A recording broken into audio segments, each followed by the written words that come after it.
آپ کب زیادہ اللہ رب العالمین کی عبادت کر سکیں گے؟ جب آپ کے ذہن میں یہ ہوگا کہ مجھے مرنا ہے، آپ کے ذہن میں یہ ہوگا کہ مجھے مر کر یہ دنیا چھوڑ کر جانا ہے، اس وقت آپ جو ہوگا کثرت سے اللہ رب العالمین کی عبادت کرو گے۔ آپ کے ذہن سے یہ چیز نکل گئی کہ مجھے مرنا بھی ہے، تو خلاص پھر آپ کو عبادت میں آپ کا نہ تو دل لگے گا، نہ آپ نمازوں کی پابندی کریں گے، اور نماز بھی اگر پابندی کر رہے ہیں تو صرف فارمیلٹی کے لیے پابندی ہوگی۔ وہ جو مزہ رہے گا وہ مزہ آپ کا نکل جائے گا۔ ہم اور آپ پڑھتے رہتے ہیں، سنتے رہتے ہیں، کل نفس ذائقۃ الموت، ہر نفس کو موت کا مزہ چکھنا ہے، ہر نفس کو موت کا مزہ چکھنا ہے۔ سن رہے ہیں، ادھر سے سن کے ادھر سے نکالتے رہے۔ زیادہ سے زیادہ مسجد میں جب تک ہے، جب تک کہ ہمیں یاد ہوتا ہے کہ ہمیں کیا ہے، موت آنے والی، موت آنے والی، باہر چلے گئے تو موت بھی چلی گئی، موت نہیں آنے والی۔ ہمارے ذہن میں یہ خیال ہوتا ہے، نہیں ہم تو کہتے ہیں کہ موت آنے ہی والی ہے۔ تو مسئلہ یہ ہے کہ ہم عمل سے نہیں بتا رہے نا کہ ہمیں مرنا بھی ہے۔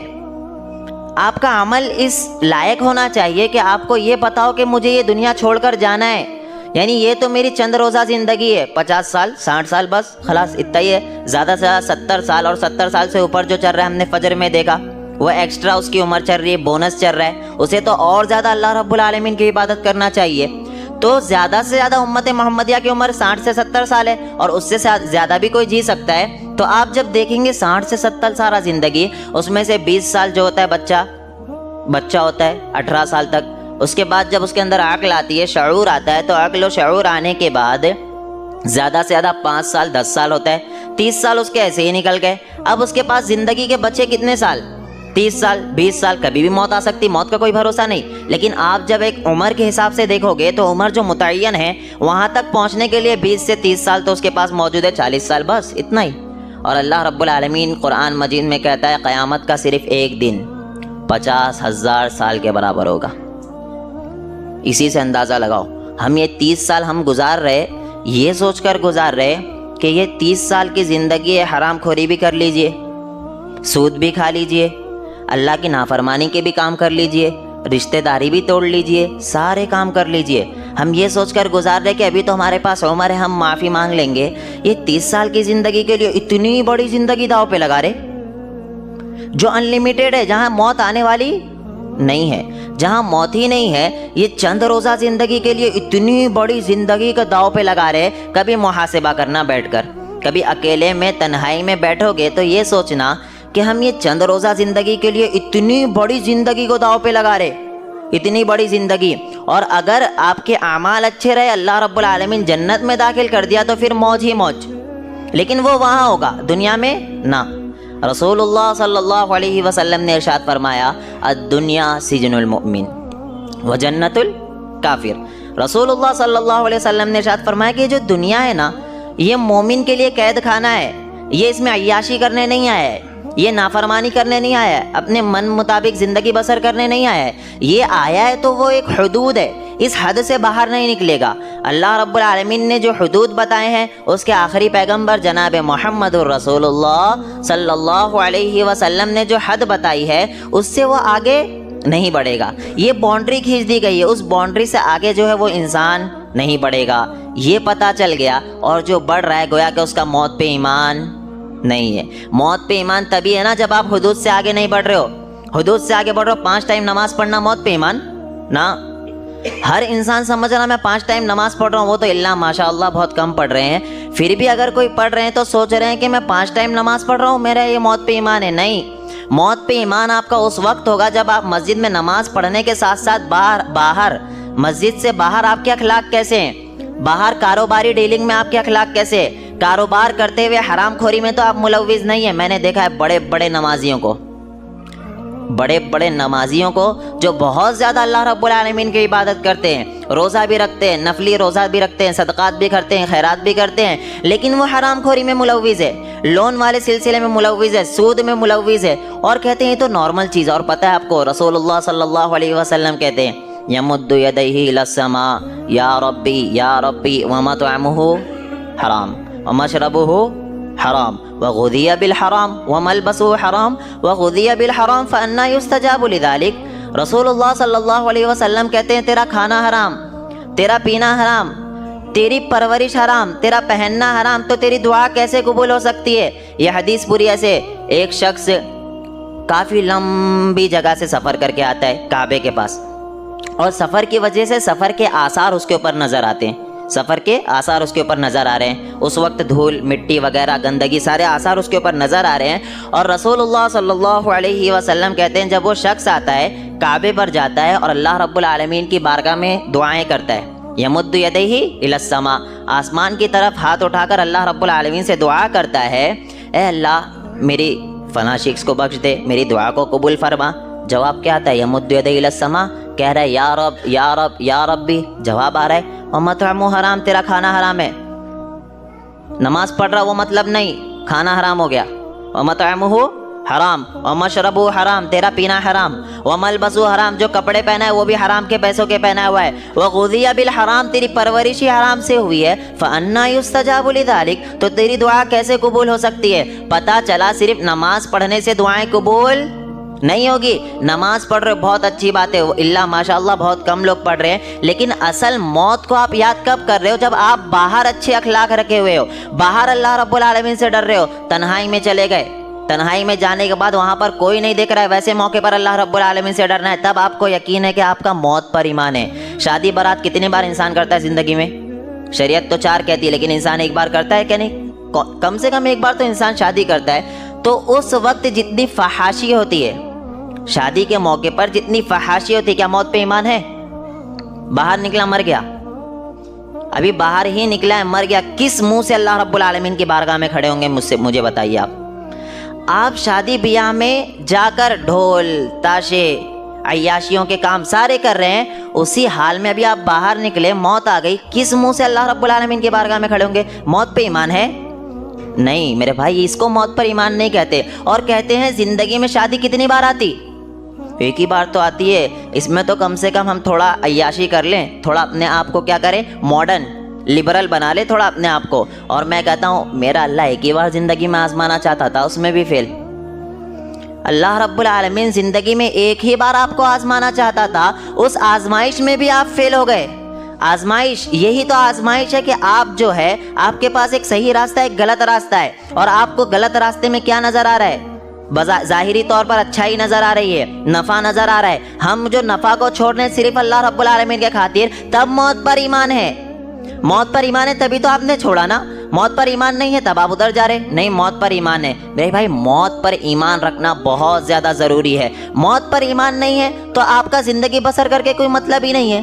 رسول اللہ صلی اللہ علیہ وسلم کہتے ہیں اکثر الذکر، کثرت سے ذکر کو یاد کرو، حاذم اللذات، جو لذات کو خواہشات کو توڑ دینے والا ہے۔ کون سا ذکر ہے؟ الموت، موت کو، موت کو کثرت سے یاد کرو۔ مسجد سے باہر جا رہے ہیں، مجھے مرنا ہے، مسجد میں واپس آ رہے ہیں، مجھے مرنا ہے، چل رہے پھر رہے، یعنی موت میری ہے، یہ چیز کو یاد رکھو گے نا تو ساری خواہشات آپ کی ٹوٹ جائے گی۔ خواہشات کو توڑ دینے والی چیز موت کو کثرت سے یاد کرو، یہ رسول اللہ صلی اللہ علیہ وسلم نے جب ہم سے بتا دیا، پتہ چلا جب موت ذہن میں ہوگی تو آپ خواہشات کے پیچھے نہیں بھاگو گے۔ موت ذہن میں نہیں ہے، گویا آپ کس کے پیچھے بھاگ رہے ہو؟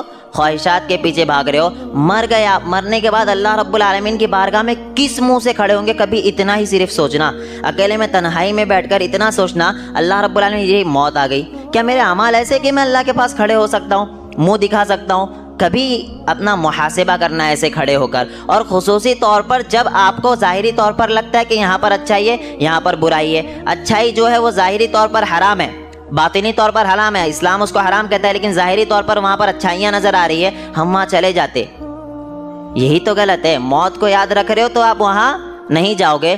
عثمان بن عفان رضی اللہ عنہ، بخاری کی روایت ہے، ترمذی کی بھی، حضرت عثمان بن عفان رضی اللہ عنہ کے بارے میں آتا ہے، ان کا غلام بیان کرتا ہے کہ اذا وقف علی قبری، جب بھی وہ قبر کے پاس کھڑے ہوتے، حضرت عثمان بن عفان رضی اللہ عنہ قبر کے پاس کھڑے ہوتے تو بکا، کثرت سے رونے لگتے، کثرت سے، حتی یبل علی لحیتہ، علی لحیتہ، کیا آتا ہے اس وقت تک کے روتے رہتے جب تک کہ ان کی پوری داڑھی تر ہو جایا کرتی تھی رونے سے، یہاں تک کہ ان کی داڑھی رونے سے، آنسوؤں سے تر ہو جاتی، وہ قبر کے پاس کھڑے ہو کر رو رہے ہیں۔ صحابہ کرام رضوان اللہ علیہم اجمعین، ان کے جو غلام ہیں، وہ پوچھتے ہیں اے حضرت عثمان بن عفان رضی اللہ عنہ، آپ اتنا زیادہ کیوں روتے؟ جب آپ کے سامنے ذکر ہوتا ہے جنت کا جہنم کا آپ اتنا نہیں روتے، آپ جو قبر کے پاس کھڑے ہو کر اتنا زیادہ کیوں روتے؟ ذرا غور کرو، حضرت عثمان بن عفان رضی اللہ عنہ کہتے ہیں کہ رسول اللہ صلی اللہ علیہ وسلم نے ارشاد فرمایا کہ جو قبر ہے نا، یہ آخرت کی منزلوں میں سے پہلی منزل ہے۔ جو انسان یہاں کامیاب ہو گیا وہ آگے بھی کامیاب ہو جائے گا، لیکن جو انسان یہیں پر فیل ہو گیا، یہیں پر ناکام ہو گیا، اس کے آگے کے مراحل بھی کیا ہو جائیں گے؟ مشکل ہو جائیں گے۔ کبھی تصور کرنا، قبر میں مردے کو دفنا کے تو آ جاتے ہیں، لیکن کبھی ہمارا ایمان تازہ نہیں ہوتا۔ اور کثرت سے آپ کو کہا گیا ہے کہ قبرستان کی زیارت کرو، کس وجہ سے کہا گیا ہے؟ کیونکہ وہاں جانے کے بعد آپ کو موت کی یاد تازہ ہوگی، آپ کو پتہ چلے گا کہ مجھے ایک دن یہاں جانا ہے۔ آپ بند کمرے میں، کمرہ بھی نہیں، اتنی سی قبر ہے، اس کے اندر آپ کو دفنا دیا گیا ہے اور اوپر سے پورا پیک ہو گیا ہے۔ ذرا سا سوچنا کہ کیا حالت ہوتی ہوگی انسان کی اس وقت، وہ جسم کی کیا حالت ہوگی۔ جب آپ یہ تصور کرنے لگ جائیں گے نا تو یہ دنیا کچھ بھی نظر نہیں آئے گی آپ کو، یہ لگے گا یہ تو دھوکہ ہے۔ کس دنیا کے پیچھے میں اللہ کو ناراض کر رہا تھا یار؟ ایسا سوچو کہ کس دنیا کے پیچھے میں اللہ کو ناراض کر رہا تھا، جس کا چلنا دھوکہ، جس کا اٹھنا دھوکہ، جس کی عزت دھوکہ، جس کی شہرت دھوکہ، جس کی ہر چیز دھوکہ ہے۔ اس دنیا کے پیچھے میں نے اللہ کو ناراض کیا، یہ سوچو گے۔ اللہ رب العالمین کہتا ہے سورہ مومنون کے اندر آیت 100، اللہ کہتا ہے حتی اذا جاء احدهم الموت قال رب ارجعون، جب ان کے پاس موت آتی تو کیا کہتے پتہ ہے اللہ رب العالمین سے؟ ارجعون، قال رب ارجعون، کہتے اے اللہ مجھے ہمیں واپس سے دنیا میں بھیج دے، ہمیں لوٹا دے دنیا میں۔ اور آپ کو پتہ ہے کیوں کہہ رہے ہیں؟ لعلی اعمل صالحا فیما ترکت کلا، اس وجہ سے کہہ رہے ہیں کہ ہم واپس دنیا میں جا کر اللہ رب العالمین ہم نیک اعمال کر سکے جو ہم نے چھوڑ دیا ہے، جو ہم نے نیک اعمال نہیں کیے، ہمیں واپس دنیا میں بھیج دے۔ ہم دنیا جا کر واپس سے نیک اعمال کر کے آنا چاہتے ہیں، یہ دعا کریں گے۔ مجھے بتائیے، یہ گزارش کریں گے اللہ رب العالمین سے، مجھے بتائیے انسان وہاں چلے گیا اللہ کی بارگاہ میں، وہاں پر کہہ رہا ہے کہ مجھے دنیا میں بھیج دے، کس لیے بھیج دے؟ میرے گھر والوں کے پاس بھیج نہ، رشتہ داروں کے پاس بھیج نہ، اولاد کے پاس بھیج نہ، بلکہ کیوں بھیج؟ کس کے پاس بھیج؟ دنیا میں بھیج دے، بس میں تیری عبادت کروں گا، تجھے راضی کرنے کی کوشش کروں گا۔ آج صرف رشتہ داروں کی وجہ سے کئی لوگ ایسے جو حرام خوری میں ملوث ہو جاتے ہیں، کہیں یہ برا نہ مان جائے یہ چیز حرام ہے، ہاں حرام ہے، میرا رشتہ دار ہے، ارے کہیں برا نہ مان جائے میں کر لیتا ہوں۔ اور دیکھیے وہ جہنمی کہہ رہے ہیں کہ مجھے بھیج، رشتہ دار نہ، صرف کہہ رہے ہیں کہ میں کیا کروں گا، وہاں جا کر نیک اعمال کروں گا اور تجھے راضی کرنے کی کوشش کروں گا۔ اور اللہ کہتا ہے کلا، ہرگز نہیں، لعلی اعمل صالحا فیما ترکت کلا انہا کلمۃ هو قائلها ومن ورائہم برزخ الی یوم یبعثون۔ اللہ کہہ رہا ہے ہرگز نہیں، اب یہ نہیں ہو سکتا، دنیا میں جانے کا تو آپ کے اندر تصور ہی نہیں کر سکتے، آپ تصور بھی نہیں کر سکتے۔ اور آپ تو ایسے ہیں کہ اگر دنیا میں بھیج بھی دیا جائے تو واپس سے وہی عمل کر کے آنے والے ہو، اللہ کو راضی کرنے کا کام نہیں کرنے والے ہو۔ ہم سب یہاں بیٹھ کر سن رہے ہیں کہ ہمیں قبر میں سوالوں کے جواب دینا ہے، ہم بیٹھ کر سن رہے ہیں کہ اللہ رب العالمین کل قیامت کے دن ہمارا حساب و کتاب لے گا۔ اگر ہماری زندگی تبدیل نہیں ہو رہی ہے، گویا ہم بھی اسی کھیت کی مولی ہے، ہم بھی اسی کھیت کی مولی کہ ہم سن رہے ہیں لیکن عمل کرنا نہیں چاہ رہے۔ کل قیامت کے دن اللہ کی بارگاہ میں کھڑے ہوں گے، جب پتہ چلے گا کہ کہتے تھے کھڑے ہو کر کے یار موت کو یاد کرو، موت کو یاد کرو، ہم نے موت کو یاد نہیں کیا، کہیں ایسا نہ ہو ہم بھی اللہ کی بارگاہ میں یہ کہہ رہے لعلی اعمل صالحا فیما ترکت کلا، اے اللہ مجھے دنیا میں بھیج دے، میں اب تیری عبادت کروں گا، جو اعمال میرے نیک چھوٹ گئے وہ نیک اعمال کو پورا کروں گا۔ اور مجھے سب سے بری چیز یہ لگتی ہے، دنیا میں آئے ہو چند روزہ زندگی ہے، محبت سے رہیے، آپس میں ایک دوسرے کے ساتھ محبت سے رہیے، مسلمان سارے کے سارے ایک دوسرے کے ساتھ محبت سے رہیے، گالی گلوچ کر کے کیا مطلب؟ ابھی میں دیکھ رہا ہوں کچھ دن پہلے کی بات ہے، ایک عالم صاحب پونا سے تقریر کر کے آ رہے، سلفی عالم تقریر کر کے آ رہے ہیں اور راستے میں ایکسیڈنٹ ہو گیا اور ایسی موت ہوئی، اللہ اکبر۔ دعا کرنا چاہیے اللہ رب العالمین ہمیں بری موت سے بچائے، آمین، یہ دعا کرنا چاہیے۔ ان کی موت ہو گئی، انہوں نے تصور کیا ہوگا کہ یار میں یہاں سے تقریر کر کے جا رہا ہوں، گھر تک پہنچوں گا اور میری موت ہو جائے گی راستے میں۔ ہم یہاں سے جب بھی کہیں سفر کے لیے نکلتے ہیں، فار ایگزامپل یہاں سے جا رہے ہیں ہم ممبئی کے لیے، ہمارا پلان یہ ہوتا ہے کہ ہم یہاں سے نکل رہے ہیں اور ممبئی جانے کے بعد یہ کام کریں گے، والدہ سے ملیں گے، بہن سے ملیں گے، یہ سامان دیں گے، ہمارے ذہن میں یہ ہوتا، لیکن وہ بیچ والا جو راستہ ہوتا وہ ہمارے ذہن سے نکل جاتا، کیونکہ اگر ہم یہاں سے جا رہے تو بیچ والا اصل ہے نا، جو ہمارا سفر ہے، کہیں اس درمیان ہماری موت آ گئی تو ہم کیا جواب دیں گے، یہ ہمارے ذہن میں نہیں ہوتا, یہ سب کا حال ہے. ایسا کوئی نہیں کہ ہم بہت بڑے متقی, نا, سب کا یہی حال ہے. ان کا ذہن میں یہ ہوتا ہے کہ میں ممبئی پہنچوں گا, یا آپ کہیں اور سفر کے لیے نکل رہے گاؤں کے لیے, آپ کے ذہن میں ہوتا ہے کہ میں گاؤں پہنچ کر یہ چیز کروں گا, لیکن ذہن میں یہ چیز نہیں ہوتی ہے کیا کہ راستے میں جو میرا سفر ہے, ان سفر میں کیا کروں گا. اگر مجھے موت آ گئی تو میرے عمل ایسے ہے کہ اللہ راضی ہو جائے. سفر میں کبھی بھی یہاں سے نکلو تو ذہن میں یہ رکھنا چاہیے کہ سفر میں جا رہا ہوں, اور اس سفر میں اگر مجھے موت آ گئی تو میرے عمل ایسے ہے کہ اللہ رب العالمین راضی ہو جائے. وہ تو آپشن دوسرا ہے کہ آپ پہنچو گے یا نہیں پہنچو گے. یہ آپشن کیا ہے؟ دوسرا ہے, آپ پہنچو گے یا نہیں پہنچو گے. پہلا آپشن یہ ہے کہ آپ کو سفر کے بارے میں سوچنا پڑے گا کہ کہیں مجھے موت نہ آ جائے. اور سب سے بدتمیز بے غیرت لوگ وہ ہے جو کار میں جا رہے ہیں اور گانے لگاتے ہوئے جا رہے. شرم نہیں آتی میرے بھائی؟ اگر اس حالت میں موت آ گئی تو کیا جواب دو گے؟ کبھی بیٹھ کر اکیلے میں سوچنا, ہم کار میں جا رہے ہیں, بائک پر جا رہے ہیں, سفر میں جا رہے ہیں. سفر میں کوئی بھروسہ نہیں ہوتا ہے انسان کا. آپ جا رہے ہیں, موت کا تو ویسے بھی بھروسہ نہیں ہے. آپ سفر میں نکلے ہوئے ہیں اور گانے لگاتے ہوئے جا رہے ہیں. اس حال میں اگر موت آ گئی تو اللہ رب العالمین کی بارگاہ میں کون سا منہ لے کر کھڑے ہوں گے؟ پھر وہی لوگ نہیں ہوں گے. کون سے لوگ؟ خاشعۃ ابصارہم ترہقہم ذلہ, جو اللہ رب العالمین کی بارگاہ میں کھڑے تو ہوں گے لیکن وہ ذلیل و رسوا ہوں گے. ساری کائنات کے لوگ کھڑے ہوئے, صرف آپ کے گھر والے نہیں, بہت متقی پرہیزگار بن کے آئے ہو, ساری کائنات کے لوگ کھڑے ہوئے ہیں اللہ رب العالمین کی بارگاہ میں. اللہ رب العالمین یوم یکشف عن ساق ویدعون الی السجود وہم سالمون, یوم یکشف عن ساق ویدعون الی السجود وہم سالمون. جب اللہ رب العالمین پنڈلی کو کھول دے گا, اللہ رب العالمین کی پنڈلی نظر آ جائے گی, سارے کے سارے لوگ کہاں گر جائیں گے؟ سجدے میں. اور سجدے میں گرنے کے بعد کچھ کمبخت ایسے بھی ہوں گے جو سجدے میں نہیں جا سکیں گے. اور کیوں نہیں جا سکیں گے؟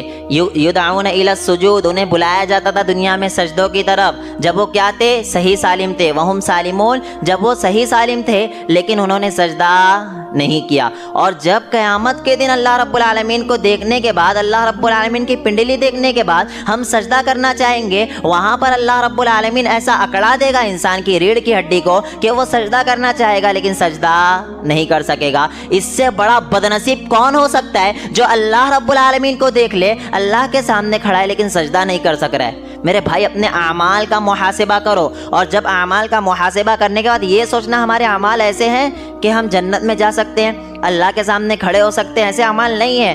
رشتہ داروں کی بات اس لیے کرتا ہوں کیونکہ بہت سے رشتہ دار ایسے ہوتے ہیں جو ڈیتھ ہونے کے بعد گھر پہ آتے ہیں. انسان مر گیا, مرنے کے بعد گھر پہ آتے اور زاروں قطار ہو رہے. میں ان لوگوں کو کہتا ہوں ڈرامہ. پتہ ہے آپ کو کیوں کہتا ہوں؟ بات آگے آئے گی. اس وجہ سے کہتا ہوں جب تک وہ زندہ تھا اس کو دیکھنے کے لیے کوئی بھی نہیں آیا.